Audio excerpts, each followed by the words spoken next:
Looking ahead to August, the 60th anniversary of the Ray Bradbury classic work, The October Country, will be the subject of a special program on Wednesday, August 19th at 6 p.m. here at Central Library.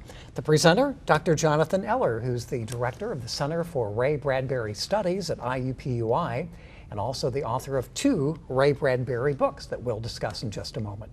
Dr. Eller, it's a pleasure to have you with us today. First of all, the program on October 19th and the book, The October Country. What makes this such a classic work of the iconic author? Well, it was written really during the peak of his early career. He gathered together the stories he had first become famous with in the science fiction and weird tale magazines back in the 40s. He had first collected them in a collection called Dark Carnival, but in 1955 he pulled the best of those together again into The October Country. That's a book, a collection of about 19 of his short stories that has never been out of print ever since. Mm-hmm. I mentioned you're the author of 2 books about Ray Bradbury, Becoming Ray Bradbury and Ray Bradbury Unbound. What is it that has fascinated you about Ray Bradbury? Well, I think it's the fact that now 5 or 6 generations of school children, people who would go on to become teachers, librarians, planetary scientists, astronomers, grew up reading his works, as I did in the early 1960s. And I think now, looking back on my years studying him and getting to know him, working with him on a number of projects, I think the enduring thing with Ray Bradbury are the things that are important to us still in the 21st century. He stands for, as much as any author does, the precious gift of literacy, the preservation of libraries, freedom of the imagination.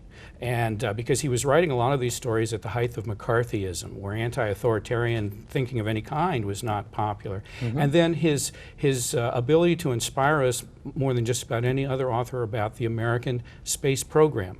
Wow, yes, indeed. Do you feel Ray Bradbury has relevance among young people, young readers today? Oh, sure. Everybody knows a Ray Bradbury story. Their kids, they still remember him when they're grown-ups.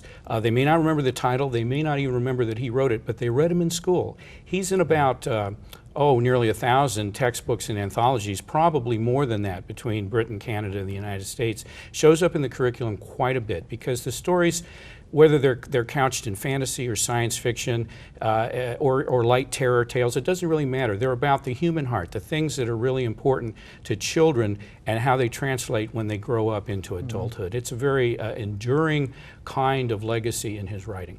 Speaking with Dr. Jonathan Eller, director of the Center for Ray Bradbury Studies at IUPUI.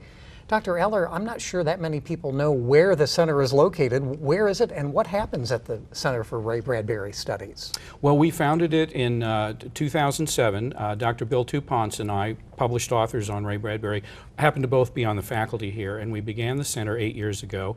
I've directed it since Bill retired, and we are in the ES building, which is that brick building directly across from the natatorium and the sports parking garage, connected across New York Street by the gerbil tube. It's 902 West New York Street, and we're in the lower levels underground at the moment, hoping to move soon into, within a year or two, into larger expanded spaces.